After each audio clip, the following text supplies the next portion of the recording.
Hey y'all, here's some badass news from your friends here at ADHD Podcast. Have you ever wanted to up your coat or style game? Have you ever wanted to feel as cool as some of your favorite fictional characters? Look no further and check out Volante Design, an American-based company from Massachusetts. They create some amazing jackets, vests, shirts, and other fun accessories. They have some amazing original pieces that might be inspired by some of your favorite fandoms, and some fun licensed products from Mass Effect, Star Trek, and Devil May Cry. Check them out at their website, volantedesign.us, or on any of their social media pages at Volante Design. Now, I know they can be a bit pricey, but they are 100% worth it. And with your friends here at ADHD Podcast, you can get 10% off with our affiliate code. Our code is ADHDPOD. Link in the show notes below. Check them out and get some badass pieces for your wardrobe. See y'all soon.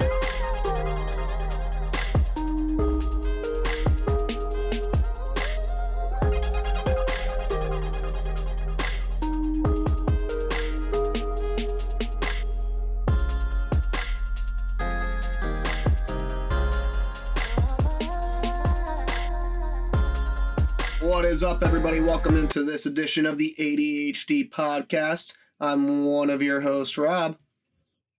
And I'm your other host, Steve. Dude, I think we're starting this episode off way too subdued.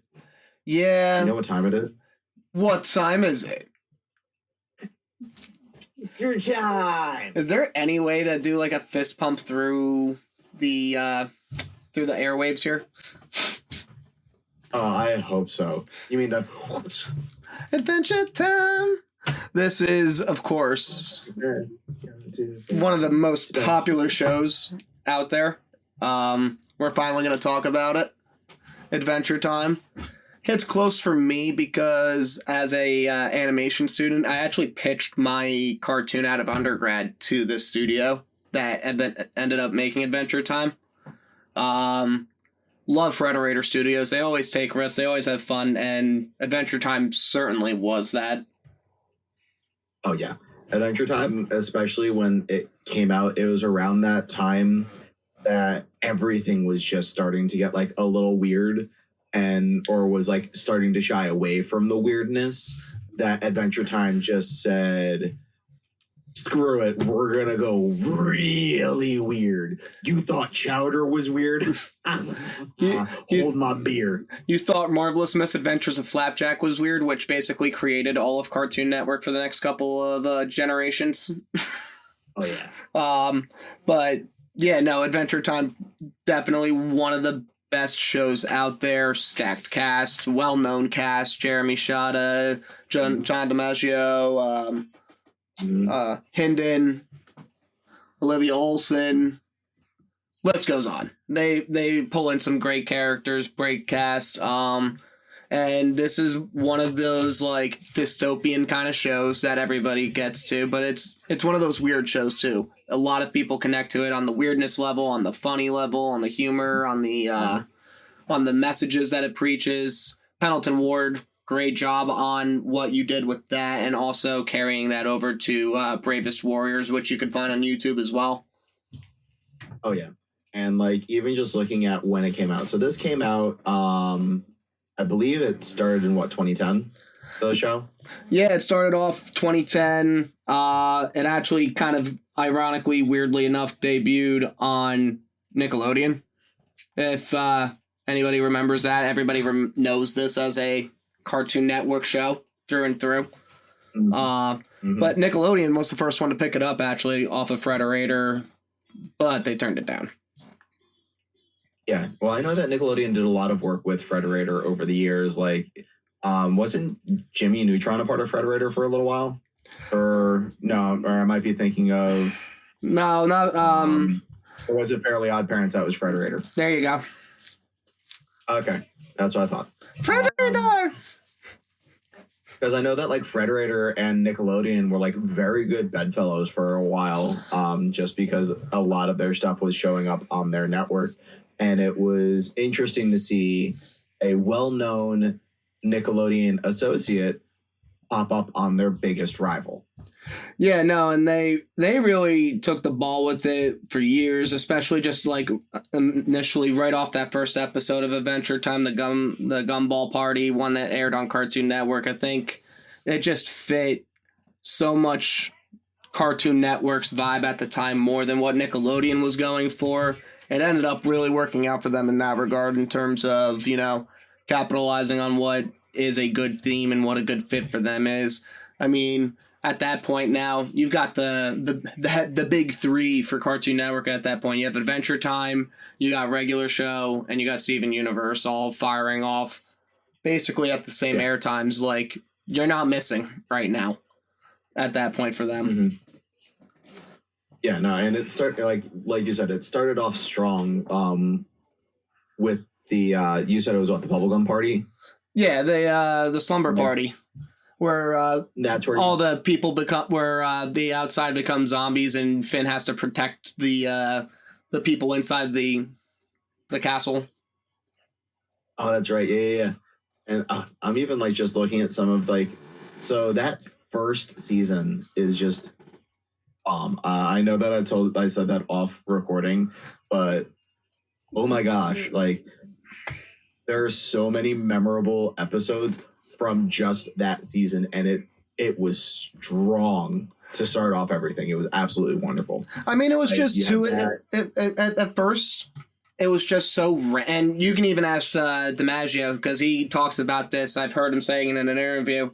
In the beginning of this show, there was no timeline. It did not make sense. There were things going all over the place, trying to connect the dots of like what the hell is going on. They thought that this was just like an adventure show with Jake the dog and Finn the human, and they're just hopping around all over the place. And he's sitting there going like, I don't get this show. Like, what am I supposed to be doing? And then he's like, this is one of my favorite shows that I've ever worked on. Yeah. And like, I mean, do we want to just explain what the story is for maybe some of our listeners who haven't seen this show before? And if you haven't seen this show before, go out and watch it. Don't be like this, you know, horrible host over here that's talking to you guys right now and not finish the show, because I need to go back and, you know, finish the show. I think I only made it to like, I hate to say it, only season 7. As opposed to me. I absolutely love this show. As opposed to me, where I watch it like almost yearly. I binge watch it yearly, watched everything you could possibly watch on it. The only thing I haven't really done is invest in the comics quite yet. But for those who don't know the story of Adventure Time is the show that is revolved around Jake the dog and Finn the human that go out on adventures in Ooo, which is an after a post-war event, I can't say that word today. Apocalyptic. Yeah, that one. Thank you, sir. Appreciate you. There's a reason why I have the narrator voice. I don't know why I can't say Wow. Now it's a mental block. I'm not going to say it for the rest of the show. Anyway, this world's messed up. I just want you to say Can you just try one more time? One more time. You got this. I believe in you. Apocalyptic. Apocalyptic. God damn it. All right, moving on. So yeah, it's world's messed up, full of magic, full of weird. The land of Ooo, isn't that supposed to be like, not to be like super spoilery for later seasons? Isn't that supposed to be Earth?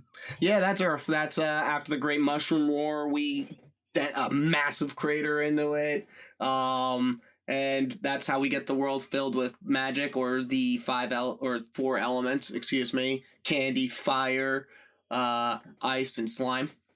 And that is what runs the world at this point.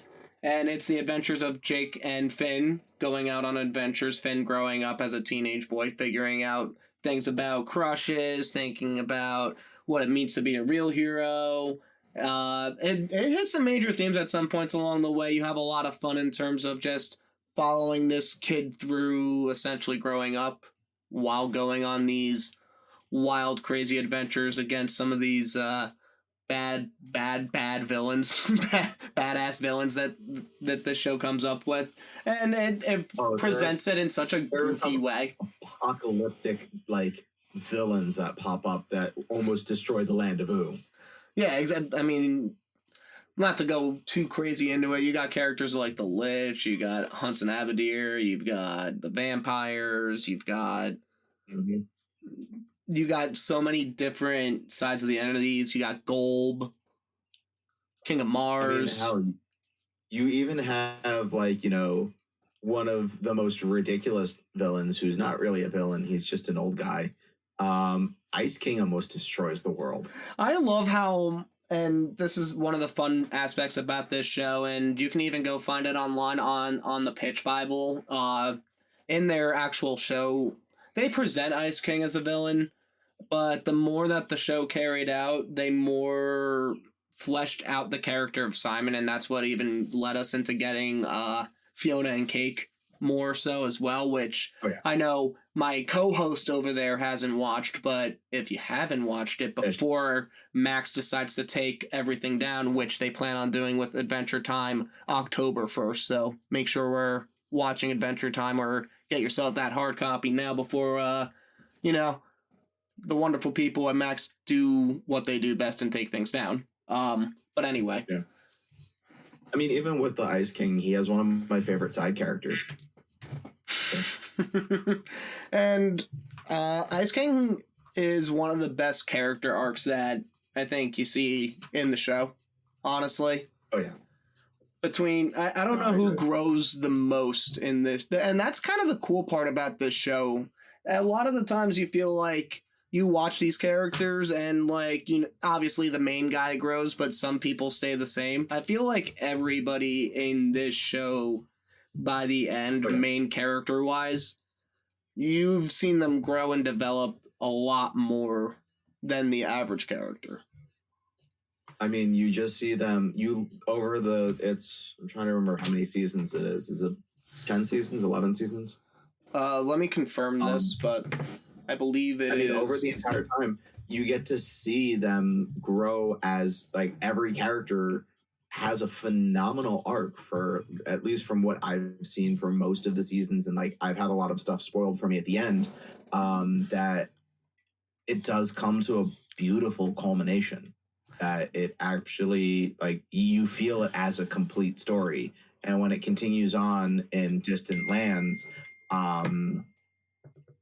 it once again just builds upon something that's beautiful and gives you another complete story. Like, there's no really loose ends at the end of Adventure Time that you're just like, but what about this character? No, you know exactly, like, how each character's story is supposed to go. Yeah, no, Adventure Time definitely does do that. It is one of the most impactful stories that are out there now. I'm still trying to figure out how many seasons this is in full. I know there is. I know it's on HBO, it's on Hulu, it's on Adult Swim, it's on Max. It's still up on a lot of places, so in that aspect, it's a really good thing.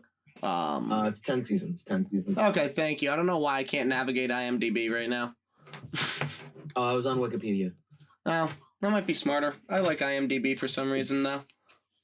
The poor man's IMDb.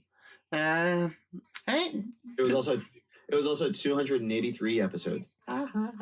Which is insane. And again, just with Adventure Time too, how impactful it's been for, you know, Cartoon Network as a cable network. You know, you've gotten Adventure Time, Distant Lands spin-offs where you got those 4 independent little things. You got Fiona and Cake, which, again, I highly recommend. I know they're going to try and get a season 2 out there at some point. And we're in the talks now of an Adventure Time feature, which is awesome to hear. Yeah. We're getting a BMO program for preschool age style kids and, you know, learning through imagination, which sounds really kind of interesting and unique on that regard. And then I know there's one other project that's going on in the works, but the Adventure Time IP has really sprouted off into becoming a major thing. And one of the weird things that I always love to bring up when I talk about Adventure Time to anybody is the fact that its creator, Pendleton Ward, was the showrunner for the first 4 seasons. And even after a while, he decided that he had to kind of, step himself back from being the showrunner, the creator, and all of that because it was just a lot on him. He wanted to work on his other project as well, Bravest Warriors. He had... From what I've seen in terms of like reports or interviews that I've read in the past, it wasn't always the best kind of work ethic or stuff like that. Not that, he always wanted to work hard, but it was very much under the gun for him as opposed to just like being consistently on it. It's just a fun little thing, and Adam Muto took over the show after a while and just has sprouted it off, and Pendleton Ward's still heavily involved in the show, the voice of LSP, Lumpy Space Princess, so it's not like he kind of gave the reins up, He recognized it in himself that he couldn't devote as much time as he needed to fulfill that obligation, and saw somebody else really stepping into that role, and it was a great thing. Yeah. And even like looking at some of the stuff like that, there's just so many good voice actors that were a part of this show that that you forget about sometimes. Like you have George Takei pop up in an episode. Like some of the guest stars that they got were just absolutely wonderful. You had there's just so many. I mean, hell, you had Ron Perlman pop up. I mean, Ron Perlman was one of the most badass characters in the show. Oh, 100%. Shut the door! It's fine. It's only the first time I've said that in a couple episodes, to be honest. Yeah, no, you've been pretty good lately. Oh, 100%. Haha! That one was a softball pitch. Yeah, right. So why don't we get into like just a couple little things talking about yeah, you know what? Some little bit of like a rapid fire kind of thing. I don't know if we want to do rapid fire because I want to talk about some of the things that we say. Yeah. I mean, you know what I mean, though. Yes. No, just just questions. Show questions. Let's get into some of our favorite things about this show. And you've come up with a bunch that are here that are awesome. But I really think that we have to start off with this one. A, because of the way that you wrote it. B, because I want to hear from our listeners out there, all like 15 of you now. We've upgraded from 10. I think we have like 15 listeners. We love you so much, guys. What is the first line you think of when someone says Adventure Time? Mathematical! It's either mathematical... Oh, I'm sorry, go ahead. Oh, no, for me, it's schmauzow. I also am a big fan of close the door, shut the door. Fix the door. Or... There's also everyone's favorite, oh my glob. The Space Princess. Oh my glob. Making pancakes, making bacon pancakes. Stick some bacon in and put it in a pancake. Jake, or Finn, why do you have a pocket on your shirt? Jake's in there.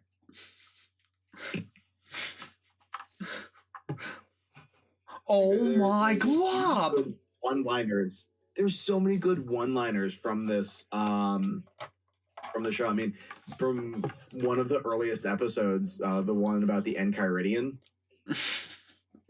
where they're trying to figure out, like, you have the guy who has a big key on his head saying, you have to figure out a way to open this door. Ooh. Oh, how did you do it? Puts him into the key lock. Figured it out. How did you figure out my riddle so easily? You looked like you seemed really cute to just put into that hole. Yeah, everybody says that. Beware, human!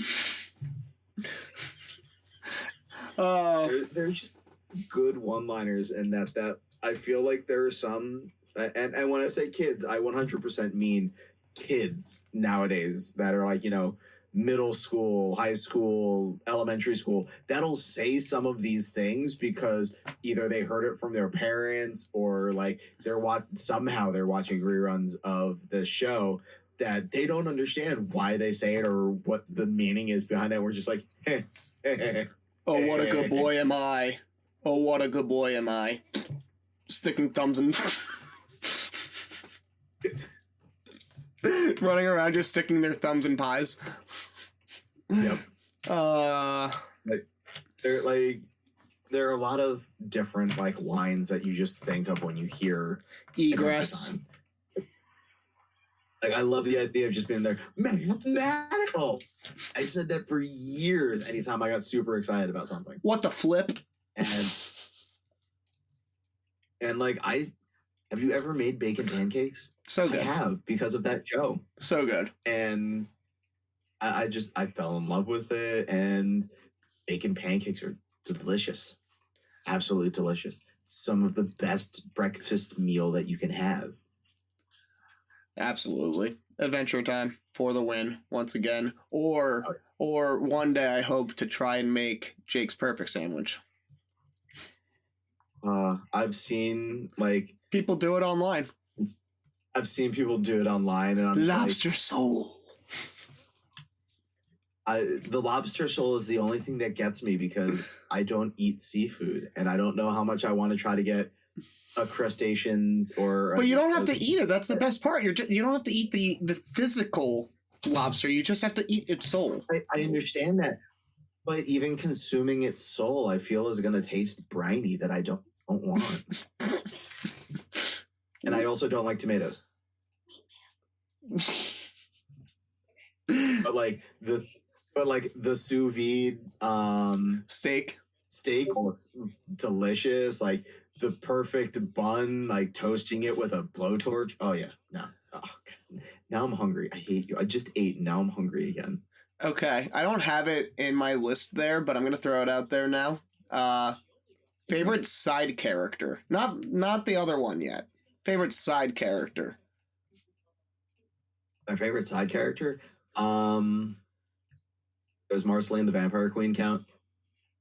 I mean, I would kind of consider her main cast. She does get like her own hoot hoot password please arc. Okay. I'll tell you mine. I'll tell you mine first and let you do on yours for a bit. I'm trying to remember the person's name. I need to look up the episode. All right, so mine would be Huntress Wizard. I think she's one of the most underutilized and kind of badass characters in the show. Her and Finn start crushing at the end a little bit there. Has the, I just always thought that she was really kind of like a really cool character that they threw in there at the end. I'm caught up between two characters, and you can tell me if neither of them work, and I don't know. Either doing Cinnamon Bun. Oh, Bun. The Cinnamon Bun is the best, or Tree Trunks. Oh, and the other thing, I'll throw in for mine, Huntress Wizard. It's Jenny Slate. How can you go wrong with Jenny Slate? Yes. But back to yours. That's tough. Because Cinnabon gets his own little fun arc, too, of, like, being Flame Princess's right hand towards the end there. Mm-hmm. Releasing the Flame King, which evil.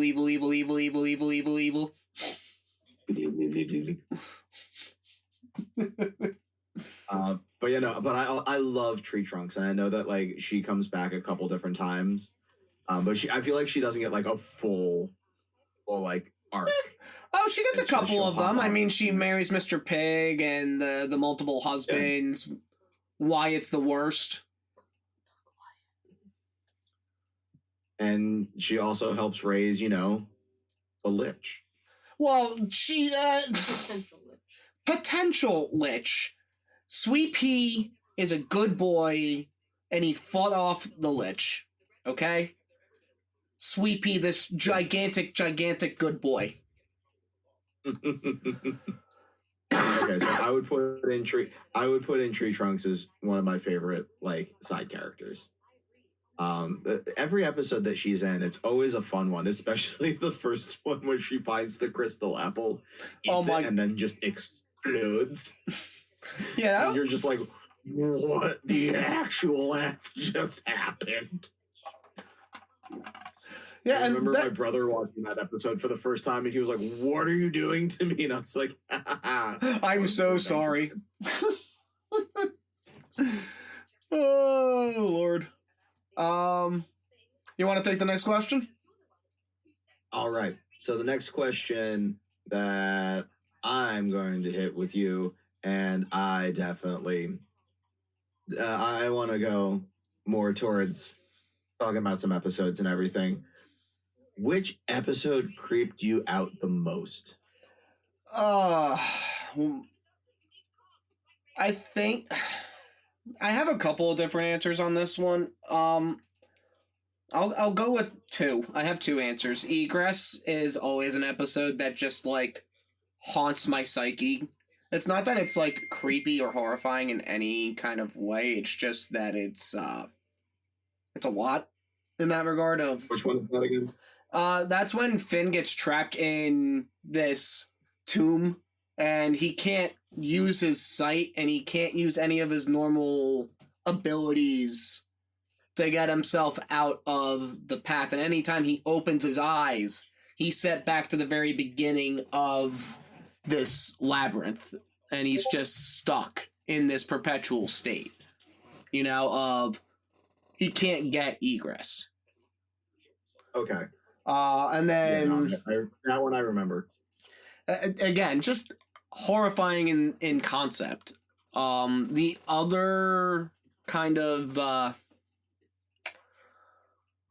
the other episode I would say probably creeped me out the most was the when the deer comes up and cracks its knuckles and probably the most badass character that Finn has to battle breaks both his legs and they come back up from the getting beat up in the bad computer. No.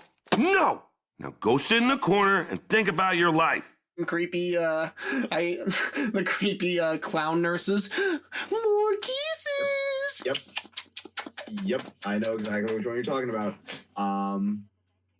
But I think the one that creeped me out the most is the first time that you see the Lich and Billy fuse, and you see like half of Billy's face just like melted away, and you're like, "Oh no!" my heart just sank, and I watched that in the dark, like one night when I was like after college one year, and I'm just like catching up on a bunch of stuff. And I see that episode and I was like, ha, ha, ha. I need to put lights on right now. I don't like this. I don't like this. Oh, man. No, I'm not okay with it. No, we're not okay with it. No, we are not. That one's... Okay. Even thinking about it, like, as much as I like horror stuff, I even get like a little bit of the willies where I'm like, ooh. Yeah. It tingles my stomach a little bit. To kind of go on a different kind of path here, which episode would you say kind of hits you the most in terms of like hits you in the feels? The first time that you get to meet Simon. The real Simon. The real Simon. The one where it's like it's Simon and Marceline. Oh. And Simon, and he doesn't want to put the crown on, but he has to every now and then. That breaks my heart every single time. Having to sing the Cheers theme to try and break himself from reality, like from the madness. Mm-hmm. I love their magic system, just to kind of go off topic here. The madness, the sadness.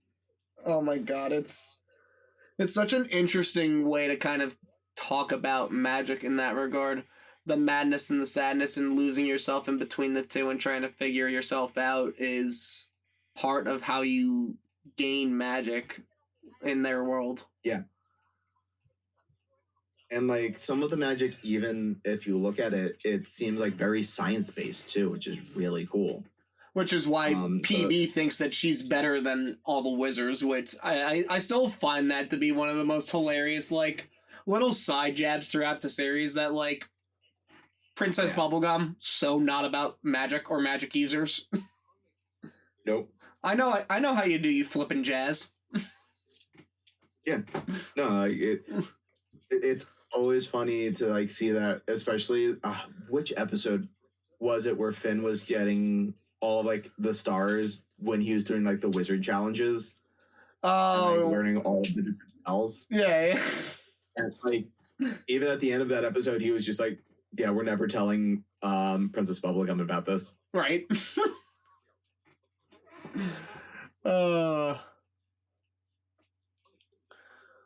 All right. So you want to take the or no? I mean, you just did the question. So what episode hit you the most? I mean, I kind of agree with you that it kind of has to be when you first kind of get the real Simon. I like the Simon Tapes episodes. I'm trying to think of one just to kind of switch it up in terms of a different kind of hit you in the feels episode. So I'll go with Baby's building a tower into space, when Finn loses his arm and realizes that his dad's just a jerk of a human. Yep. Like, just processing that and just, like, in one hand knowing that all you want to do is just beat that person up. And in the meantime, you're a hero, so you can't break your hero code. Yeah. And trying to think if he donked up or not. Mm-hmm. No, that definitely, because that's around the time that I started to like fall off a little bit. Yeah, I remember that episode. I remember him getting the grass sword and like getting, didn't his arm grow back at one point? So that's when he gets his arm ripped off again. That's when the grass sword rips off of his arm. Because his dad refused to, Yep, no, I remember that episode. Now, yeah, that was around the time that I started to like fall off a little bit. And I would catch episodes here and there because it was just hard to watch. I know I need to go back.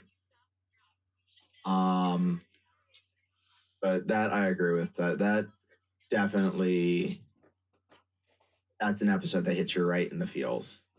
Another good one for that is when Jake thinks that, or Finn, sorry, I keep saying Jake. When Finn thinks that he found other humans where he came from. The first time, before he gets to the islands. Mm-hmm. Yeah, no, that was that's rough when he finds Susan and he finds like the half fish, half human. Mm-hmm. Those are good. Like that phenomenal episode. Let's change it up a little bit instead of talking about episodes. I know that we talked about this a little bit before, but who is your favorite villain? Favorite villain? Jokingly, I want to say Hudson Abadir is the best one because A, all the powers, B, being Marceline's dad and just being the absolute jerk that he is. I think we both can agree, though, that the Lich by far is the best villain on this show. Yep, that's my answer right there. Is the Lich is the best villain in that entire show. I mean, for those that listening that don't know what the Lich is what he calls himself as the last scholar of gold. He's the bringer of chaos. He wants to end the world. He's voiced by Ron Perlman. He gets a lot of different instances in the show through the beginning, through mini arcs throughout the series, throughout interjecting himself at the very end of the series and 2. The Lich is the ultimate bringer of chaos at the end of the day, and has a lot of really good performances in this show and really make you think a little bit too. Yeah, he's definitely like a Thanos-esque villain for this, that you're just like, the first time that you meet him, you're like, oh, he's like a big bad. This is not the type of person we want to see again. and he just keeps popping up. As bad as the Lich is, the Lich provides me and my wife with one of the funniest moments in the end of the series when he tells Jake and Finn realize that the Lich is there. The Lich goes cease, and the boys turn into jelly, and you just hear one of them, "Where are the bones?" No, that's humans. That's my hand. That wasn't the Lich. That was the Lich. No, that was not. That wasn't the Lich? No, that was humans. When was that in humans? When they got taken by his mom, robots.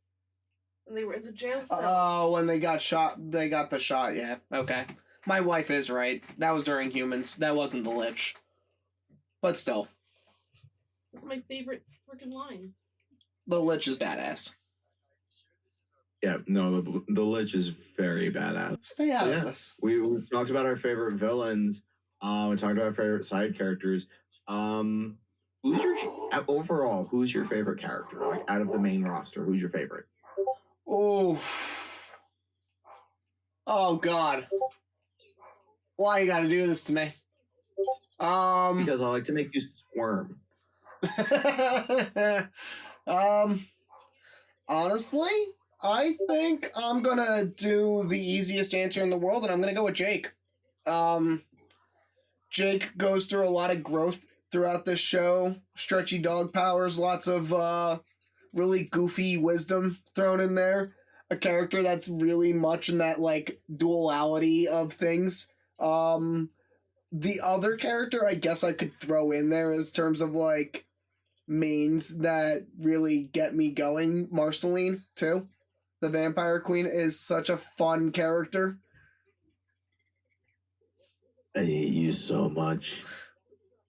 I left you the room to talk about Marceline.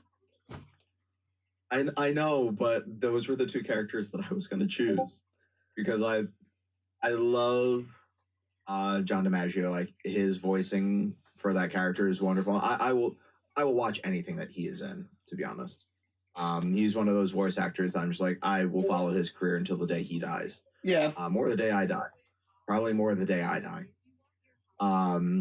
He's just going to continue on being an amazing voice actor. And since you went with Jake, I was like, all right, cool. I can pivot to talking about Marceline. And they're like, Marceline's my favorite character. I'm like, you? That's right. You're going to be recording this.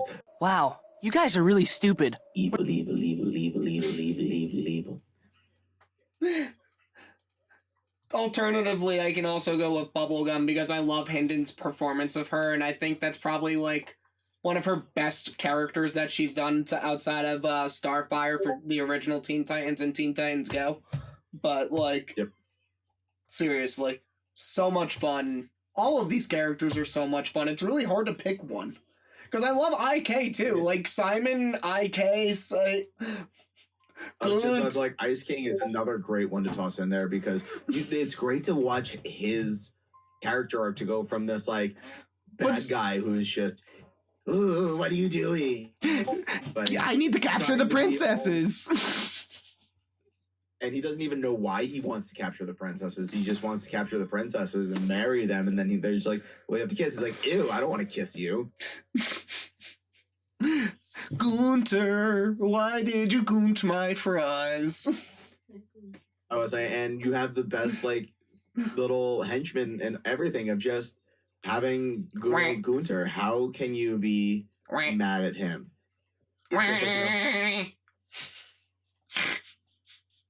I love Gunter. All right. I'm gonna throw out a different one. I'm gonna throw a curveball in here. What if you can remember, because Mister, I haven't finished all the series here. What's your favorite mini arc of the series? So, and when I'm talking about mini arcs, I'm talking about Farm World. I'm talking about Stakes, Humans, Elementals. What are we going with?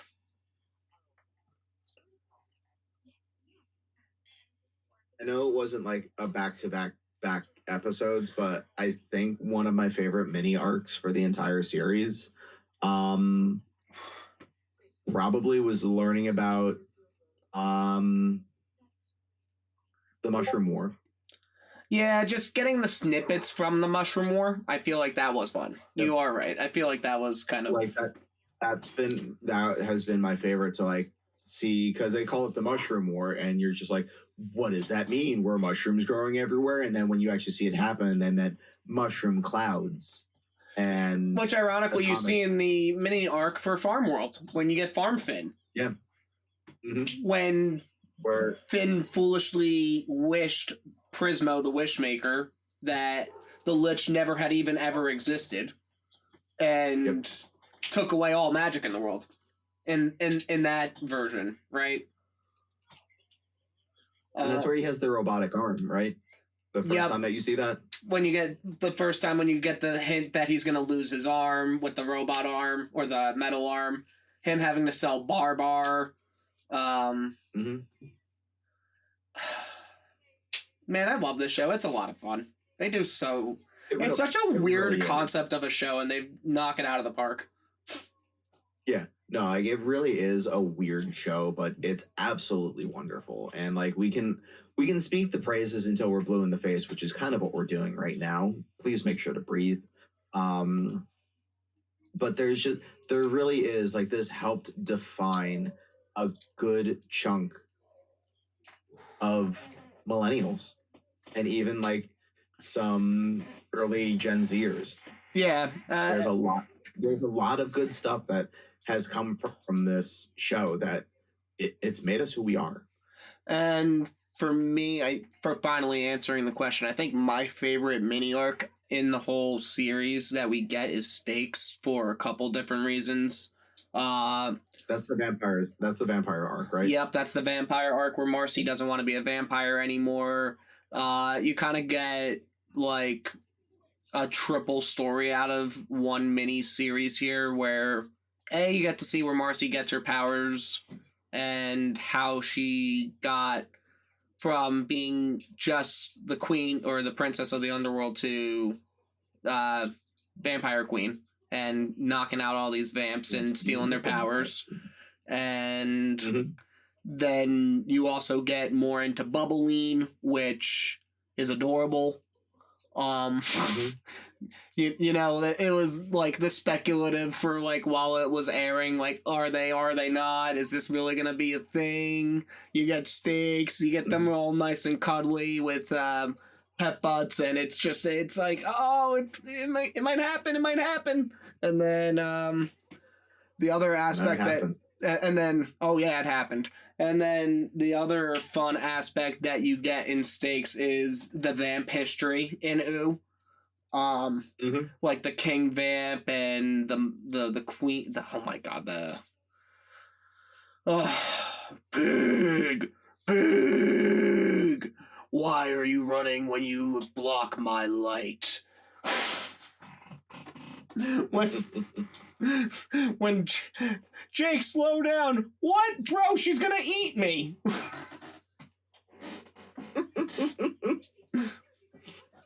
There's just so much. This also ties back into like some of the good one-liners that you get and just like the everything.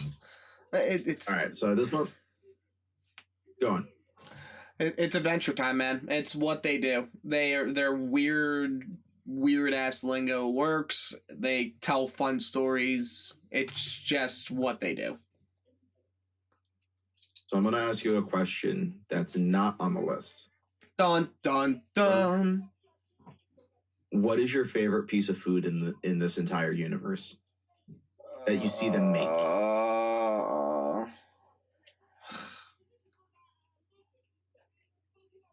Bacon pancakes. I mean, bacon pancakes is the obvious answer. You get bacon pancakes. You get apple pie. You get fin cakes. You get spaghetti's like a good favorite boy. I'm trying to think. I think it has to be bacon pancakes. Not the sandwich. Not the ultimate sandwich as much as I again, one day I want to make that, but sentient sandwich. Pancakes. Yeah, no, for me, it's definitely the ultimate sandwich. Even though I probably wouldn't eat it, it just looks so good. that is a shaggy sandwich and a half that you're just like, Oh, Rutro. I need to put this in my face right now. Excuse me.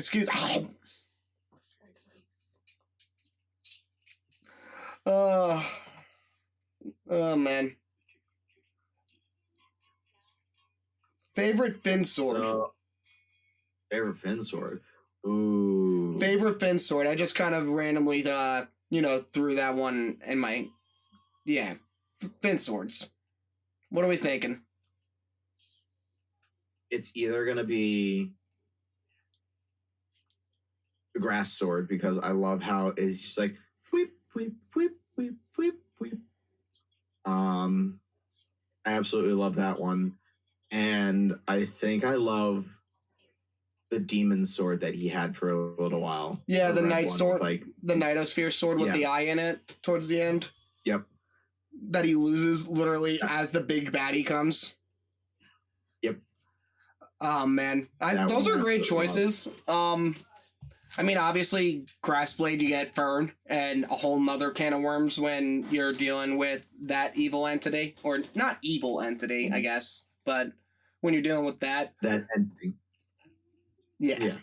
I think I'm going to go with Demon Blood Sword as my favorite. That's definitely up there for me. That's probably like top 3, to be honest. I love the Demon Blood Sword. Joshua! Return my blood, Joshua! No. Says his name backwards, puts him back in. I built this dungeon just for you, kid. By the way, Joshua low-key really kind of not a good dad. Oh, no. Like, Jake is such a better dad than Joshua is. Joshua didn't know what to do, especially with a human kid. Puppies? With Jake, at least he's like, all right, cool. He's a dog, whatever. I know what I'm doing, kind of. And Finn shows up, and he's just like, whoa. Oh, you haven't finished the series. You don't know that Jake. I can't even. I don't want to spoil it for you. You need to finish the series, though. You can spoil it for me. Jake's not really a pup. Well, no, I understand that. You know he's like an alien, right? Yes. Okay, that was spoiled. Okay, I was about to say. He's dog-shaped, so he knew what he was doing. Yes. He was dog-shaped and hung around Joshua and He's still Joshua's. His brother enough. Yeah. Joshua, Margaret, and Jerome. Yes, Jerome. Who's voiced by Tom Sharpling. Greg of Adventure Time, or Greg of Steven Universe. I still like how Tom Kenny is Ice King. Okay, And Simon. How about this? Here's a new question for you. Who is your favorite voice actor from the show? Olivia Olson. She's such a badass as Marceline. She has so much fun. I mean, she kills it every song that she does. She has a lot of fun in her voice, her character. She loves playing around with it. It feels like the most authentic voice to character to me. I mean, you have some powerhouses on this show, though, so you can't really go wrong. Yeah. I have to go with Tom Kenny, though. Like, him as Ice King is perfection. Yeah. Absolute perfect. And this was at a point where Tom Kenny was just like, I'm going to try different things because that's what Tom Kenny does. He's like, I grew up on Nickelodeon, and you know me from most of those shows. Well, guess what? What about Tier 15? Stay away from that! I'm everywhere. Right, like I won't go away. And the other fun thing with this show too is, and you brought this up a little bit earlier too, but it's the side characters that and like special guests that they get on there. So like people like Donald Glover voicing Marshall Lee, Neil Patrick Harris with oh my god, Prince Bubblegum when they do Fiona and Cake episodes. Ricardio being voiced by George Takei.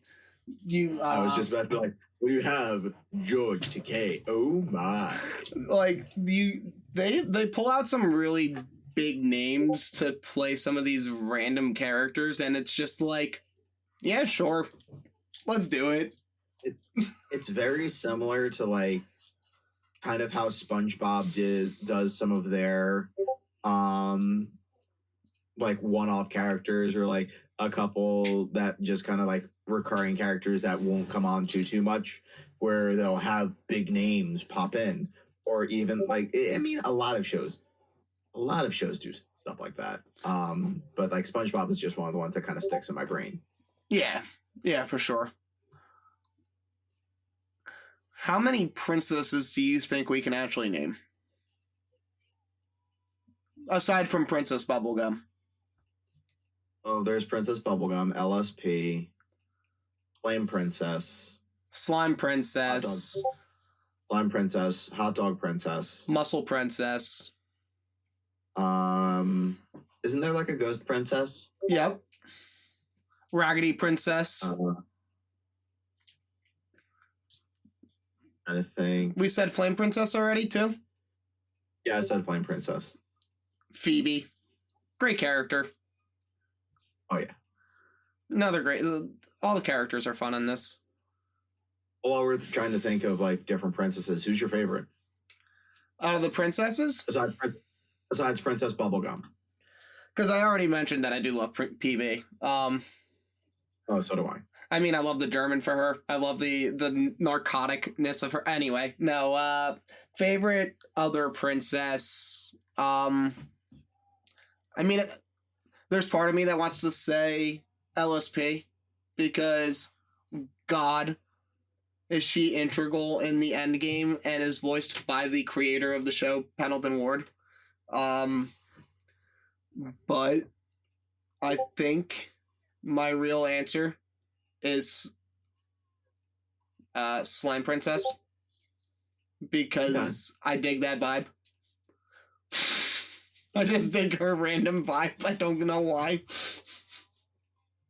My favorite princess, definitely, and this ties into when it was around the time when she first came into the show, it's Flame Princess. Like that just scratched all of the right itches in my brain. I was like, yep, nope, this is my favorite princess in this show. And then she got to become a little evil and then switched roles a little bit. And I was like, yep, nope, there's the reason why I like her the best. And again, probably Endgame would have been the best girlfriend for Finn, but Finn done goofed up that one. Finn done goofed up all his relationships. Well, you can't even... Okay. PB was just too old for him, and he wouldn't admit it. And then when he finds out she's thousands of years old, she's really too old for you, bro. Yes, it's very similar to like Dipper and Wendy vibe. Yeah, like, no, stop this. This is... Yeah, exactly, right? Like, it's just not gonna happen. FP, his time with Phoebe was the best. He grew the most in that. Had a time with Huntress Wizard, and I still think that would have ended up being the cutest couple in the end. Yeah. But yeah. I think we're starting to run out of questions, and let's just do our final thoughts on the show and then start wrapping everything up. Again, if you guys haven't watched this show yet, it's on Hulu, it's on Max. I have the DVDs if you want to hit me up if you know who I am. Watch this, because it's one of those.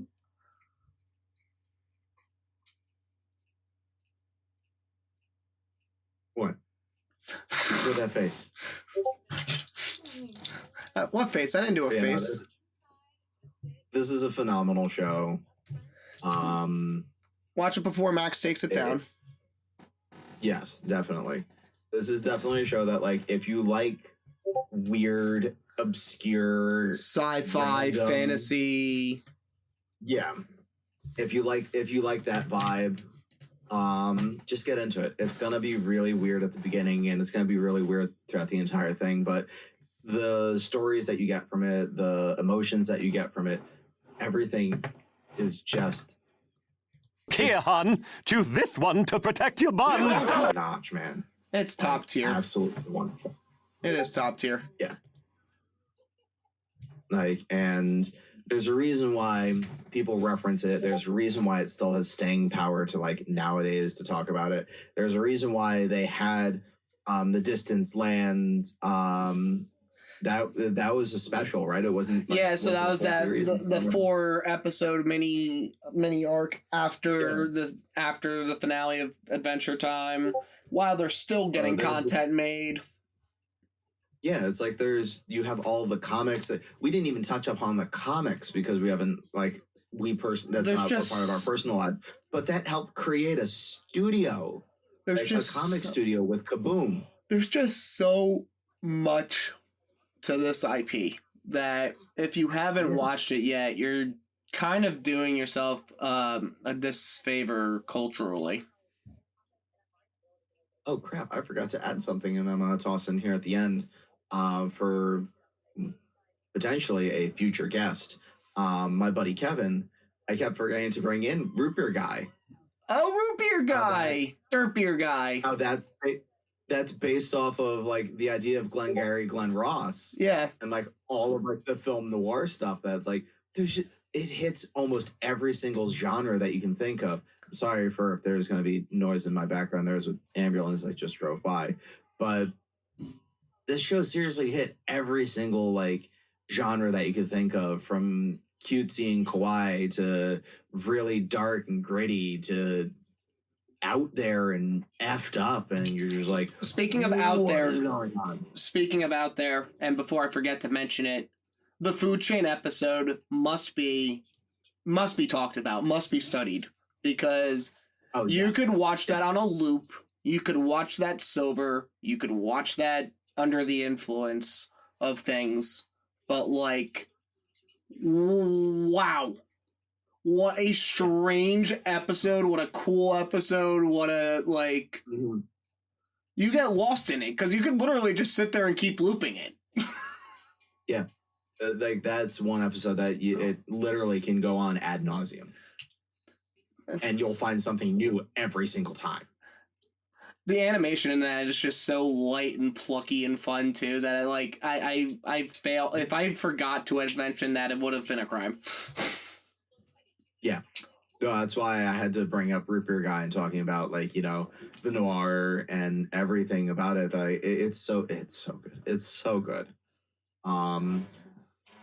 For all of you listeners out there, if you've watched it, go back and rewatch it. For those who haven't finished it like me, let's go finish it together. Let's start from the beginning or pick up where we left off and enjoy it. And for those who haven't seen it before, go watch this show. Like, go right watch now. this show. Thanks, Pat. Stop listening to us.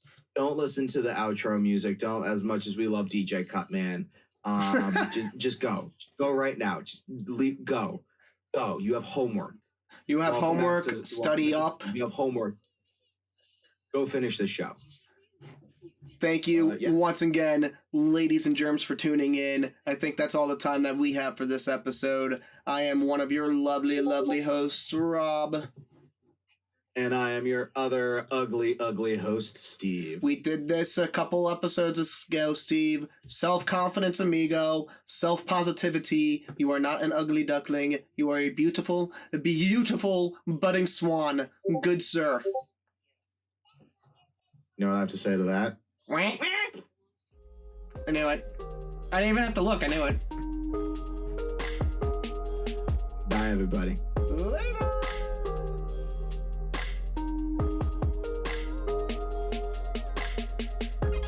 Thank you for tuning into the ADHD podcast. We hope you've enjoyed our nonsense and whimsy. Please make sure to follow us on our social medias. Instagram Animated Dysfunction Pod. Bluesky at adhdpodcast.bsky.social. And TikTok at animateddysfunc. Links below in the show notes. Check out our merch store on TeePublic. Links for that are also in the show notes. Thank you again for listening, and remember, keep this podcast weird.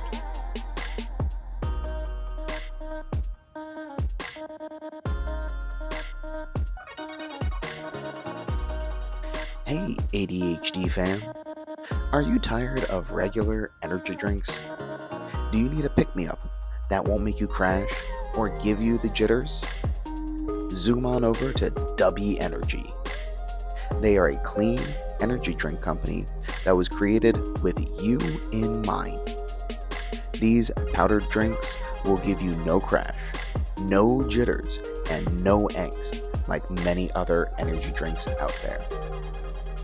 They are a US-based company that doesn't hide what's in their products.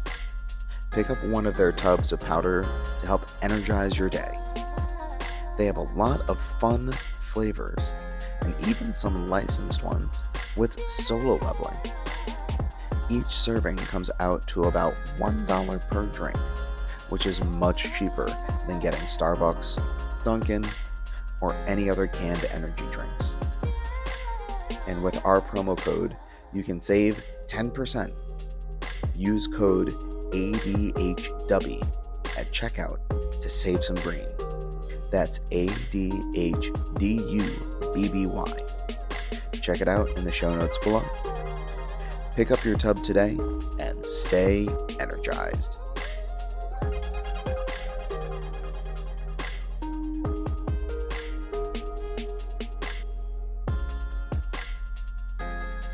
Intro and outro music brought to you by DJ Cutman.